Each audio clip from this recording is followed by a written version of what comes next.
මං ඒ මැද්දේ මේ අදින්නේ උඹලා වේ. හරි. ඌව තියාගන්නේ කරදරයි. අනේ පොඩ්ඩක් ඉන්නම් මේ වලියක්. ඔයා දිහා බලනවා කියලා ඉතින් මොකෝ උස්ස යන්න බෑ.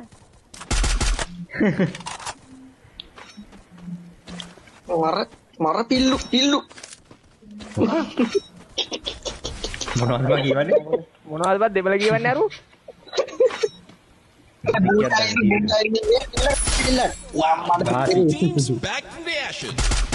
හීල් කරා ස්කොඩ්ඩෑම හීල් කරා. මේ මූ ජරාවක් ගහන එකෙක්ද මන්ද බං මෙච්චර ගහන්නේ. බඩු ඒ ඔතෙන් ගියා ඔක්කොම මගේ වහන්සේ කරේ වුණා. ඔව් ඈ. රෝගන් පාර කරින්න බං. ඒ රෝගන් දෙක අඩෝ වාසි බං. ඔය අර කඩ බල්ලෙක් නෙමෙයි. සිග්නල් නැහැ වාසි. තව අනිත් එක ආවා. අඩෝ නයිස් මන්. අඩෝ.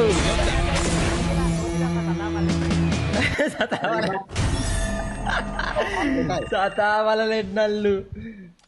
අයියෝ. අඩෝ 9යි 7යි අඩෝ වාසි බං.